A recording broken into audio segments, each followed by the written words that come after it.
Que ferait l'entité sioniste si, soudain, l'Algérie se dressait face à elle, non pas depuis Alger, mais en plein cœur de l'Espagne? Oui, tu as bien entendu. Ce qui se trame sous les pavés historiques de la péninsule ibérique dépasse de loin les stratégies habituelles. Et pour Tel Aviv, c'est un cauchemar qui prend forme, lentement, mais inexorablement. La percée algérienne en Espagne. Tout commence dans la quiétude apparente des salons officiels de Madrid. Là, sous les lustres étincelants et les fresques historiques qui rappellent l'ancienne grandeur impériale de l'Espagne, des délégations venues d'Algérie signent des documents qui, sur le papier, ressemblent à de simples contrats commerciaux. Les communiqués officiels parlent d'investissements massifs, de création d'emplois, de partenariats stratégiques pour la sécurité énergétique des deux rives de la Méditerranée. Les photos capturent des sourires polis, des poignées de main fermes, des verres levés lors de banquets discrets. Mais pour ceux qui savent lire entre les lignes, c'est un véritable bouleversement géopolitique qui se joue. L'Algérie, forte de ses excédents financiers engrangés grâce à ses exportations de gaz, décide de placer son argent là où l'influence se construit réellement, dans les infrastructures portuaires et logistiques. Des entreprises publiques algériennes acquièrent des parts substantielles dans plusieurs terminaux maritimes stratégiques d'Espagne. Ces ports ne sont pas de simples quais où accostent des cargos anonymes. Ils sont des plaques tournantes essentielles pour l'approvisionnement de toute l'Europe occidentale. Ainsi, à Valence, à Algeciras ou encore à Barcelone, des drapeaux algériens apparaissent discrètement sur des entrepôts et des zones franches nouvellement acquises. Les panneaux bilingues indiquent fièrement la participation de capitaux venus du Maghreb. Officiellement, c'est une aubaine pour l'Espagne, frappée par la hausse du coût de l'énergie et qui voit là une opportunité de consolider ses importations de gaz tout en recevant des liquidités bienvenues pour moderniser ses infrastructures vieillissantes. Mais en coulisses, c'est tout autre chose, car l'Algérie ne se contente pas d'être un simple fournisseur. En posant le pied sur ses ports, elle s'offre un accès direct aux routes maritimes les plus fréquentées de la Méditerranée occidentale, à quelques jours de navigation du canal de Suez et à quelques heures de vol seulement de Tel Aviv. Elle peut désormais contrôler, surveiller, réorienter des flux entiers de marchandises, un levier d'influence immense dans un monde où la logistique est la clé du pouvoir économique et politique. Et pendant que la plupart des médias européens se contentent de vanter un partenariat gagnant-gagnant, quelques analystes avertis sentent déjà monter une inquiétude sourde, car un pays longtemps cantonné à son rôle de simple exportateur de matières premières se transforme sous leurs yeux en acteur stratégique capable de peser directement depuis le cœur du continent européen. Et ce n'est que le début. Un élément intrigant, les services israéliens sur les dents. Dans les couloirs sombres d'un bâtiment discret de Tel Aviv, à peine identifiable depuis la rue, des silhouettes pressées s'échangent des dossiers frappés de sceaux rouges. Au bout d'une longue table en verre, sous la lumière crue de néons silencieux, des analystes du Mossad fixent des écrans où s'affichent des cartes satellites, des séries de chiffres et des visages inconnus. Les rapports confidentiels qui circulent ces jours-ci ont une tonalité différente. Fini le ton condescendant que l'on réservait jadis à l'Algérie, simple fournisseur de gaz dont la principale arme semblait être ses pipelines. Aujourd'hui, les documents parlent d'expansion discrète, de puissance silencieuse, et décrivent l'Algérie comme un acteur qui avance masqué, patient, presque insaisissable. Sur certaines images satellites, on distingue des drones algériens aux allures banales, survolant les nouvelles installations logistiques espagnoles acquises par Alger. Officiellement, il s'agit de contrôles de sécurité pour optimiser les flux de conteneurs. Mais dans ces bureaux ultra sécurisés du Mossad, l'hypothèse d'un scénario bien plus dérangeant prend forme. Et si ces plateformes servaient demain à acheminer discrètement des composants sensibles, des technologies duales, ou même à préparer des corridors pour des partenaires hostiles?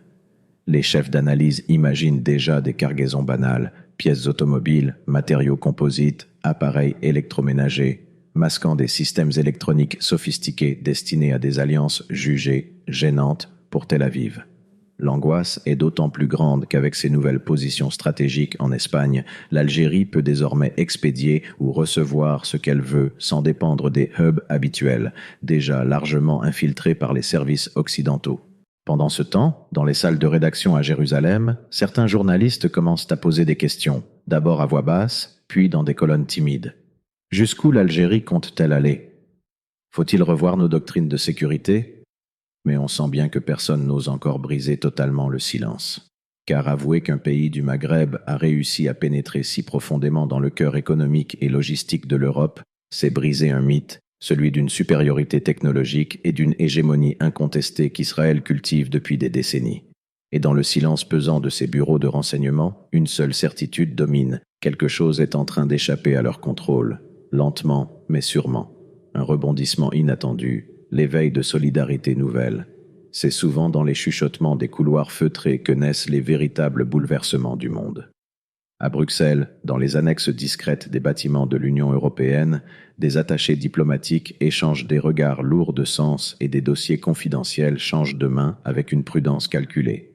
Ce qui s'y murmure depuis quelques semaines est proprement renversant. L'Algérie, dopée par ses nouvelles positions logistiques au cœur de l'Espagne, envisagerait d'en faire un pont pour relier des nations marginalisées, frappées d'isolement et de sanctions. Certains diplomates européens haussent les sourcils. Un simple fournisseur de gaz devenu facilitateur stratégique pour des pays sous embargo? D'autres ne sont pas dupes, car derrière les chiffres et les signatures commerciales se dessine un réseau d'alliances silencieuses. Des rumeurs persistantes évoquent des projets pour permettre à certains États d'accéder à des composants électroniques ou à des matières premières bloquées par des régulations occidentales. Officiellement, il ne s'agit que de commerce libre. Officieusement, c'est une brèche dans le mur soigneusement bâti par des décennies de pression politique et économique. Pour Tel Aviv, ce scénario est un pur cauchemar. Ce n'est plus seulement l'Algérie qui affirme son autonomie. C'est un pays qui, depuis les ports espagnols, pourrait indirectement renforcer des acteurs jugés dangereux, contourner des dispositifs d'endiguement laborieusement construits et donner la parole à des voix que l'on s'acharnait à faire taire. Des informations ont fuité. Des diplomates israéliens, inquiets, auraient déjà sollicité Madrid pour qu'elle révise certains accords avec Alger. Mais la réponse espagnole reste la même. L'Espagne, frappée de plein fouet par la crise énergétique, a besoin de ce partenariat. Ces centrales au gaz ne peuvent tourner sans les livraisons algériennes et ces terminaux portuaires voient affluer des investissements salvateurs.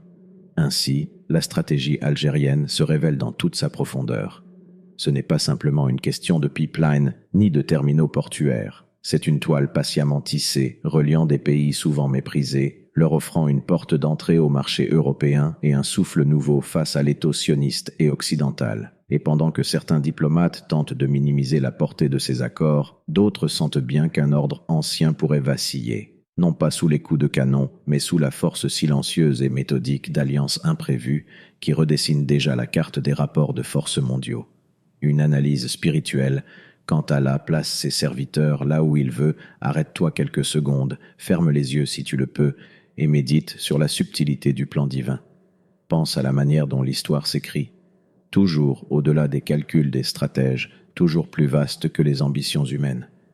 Qui vraiment aurait parié que l'Algérie, un pays qu'on présentait souvent comme agité par ses crises internes, usé par son passé douloureux et les défis économiques qui le secouent, se retrouverait aujourd'hui au centre d'un échiquier géopolitique aussi décisif, au cœur même du continent européen?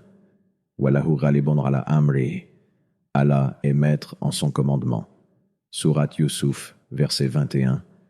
Il n'y a pas de hasard. C'est Allah qui ouvre les portes, parfois là où personne ne les attend. Pendant que les puissants dessinent leurs cartes, signent des traités dans des palais dorés et se rassurent dans des alliances militaires, Allah écoute les prières discrètes, les soupirs étouffés de ceux qui subissent l'oppression. Il entend la voix des veuves, le gémissement silencieux des enfants dont les larmes ne trouvent pas de justice dans ce monde. Et alors, dans sa sagesse infinie, il place entre les mains de serviteurs choisis des clés inattendues. Un accord économique signé dans un bureau madrilène. Aux yeux des analystes, c'est un simple deal. Mais pour celui qui voit tout, c'est peut-être l'instrument par lequel il prépare des revirements que nul n'aurait imaginés. Il donne à qui il veut, au moment qu'il veut, et nul ne peut contester sa décision. Ainsi, pendant que les experts s'agitent, que les rapports d'espionnage s'empilent sur les bureaux, l'Algérie avance sur une route qui échappe au calcul des arrogants. Elle devient, par sa permission, un maillon d'un plan plus grand, qui dépasse la logique des alliances terrestres. Peut-être pour rappeler à ceux qui se croient intouchables qu'aucun trône n'est éternel, qu'aucune armée n'est invincible et qu'aucune propagande ne peut résister quand Allah décrète la victoire de qui il veut. Et toi, mon frère, ma sœur, prends-en une leçon. car celui qui place sa confiance en Allah n'est jamais perdu, même si toute la terre semble liguée contre lui. L'ombre d'un futur imprévisible. Dans certaines pièces confidentielles, là où l'éclairage est volontairement tamisé et les murs doublés pour empêcher toute écoute clandestine, des experts en géopolitique s'entretiennent à voix basse. Sur les tables, des cartes annotées de flèches rouges, des portraits de responsables militaires et des documents estampillés extrêmement sensibles laissent entrevoir la nervosité ambiante. Les services israéliens, qui surveillent la région avec une attention obsessionnelle depuis des décennies, compilent à présent des rapports alarmants. Des hypothèses circulent, plus inquiétantes les unes que les autres.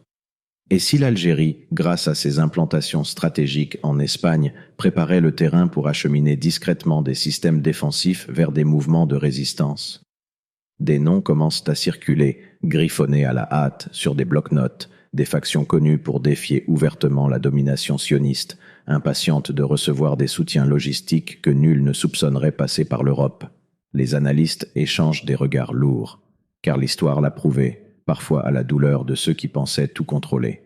Il suffit d'un point logistique, bien placé et administré par des mains habiles, pour renverser tout l'équilibre d'un théâtre d'opération. Une petite plateforme, un terminal apparemment anodin, peut devenir l'artère vitale qui nourrit un bras de fer géopolitique. Et ce qui glace encore davantage ces stratèges aguerris, c'est la conscience que tout ceci pourrait se dérouler sous un voile légal impeccable. Un simple contrat signé dans la bonne ville, au bon moment, validé par des autorités européennes pressées d'attirer les investissements, pourrait devenir le déclencheur d'un basculement que personne n'a vu venir. Dans ces salles de crise, les écrans s'illuminent, défilent des images satellitaires des ports espagnols, des camions banalisés circulant entre les hangars, des cargos anonymes franchissant le détroit de Gibraltar. Les opérateurs zooment, spéculent, recomposent des itinéraires. Mais au fond, l'angoisse est moins liée à ce qu'ils voient qu'à ce qu'ils ne voient pas et ne verront peut-être jamais à temps. Car si Allah décide de changer les règles du jeu, alors même les plus sophistiquées des agences de renseignement resteront aveugles, incapables de détecter l'étincelle avant qu'elle n'embrase la plaine. Ainsi, un simple acte commercial, noyé parmi tant d'autres, pourrait se révéler demain être la racine d'un séisme qui ébranlera les certitudes, inversera les rapports de force et redessinera la carte de la puissance, au profit de ceux que l'on croyait faibles. Rappelle-toi que tout ce qui se joue sur terre n'est que poussière face au décret d'Allah. Lui seul détient les rênes du pouvoir, et il place la victoire là où il veut. Inna Allaha ala kulli shay'in qadirun. En vérité, Allah est capable de toutes choses. Sourate Al-Baqarah, verset 20.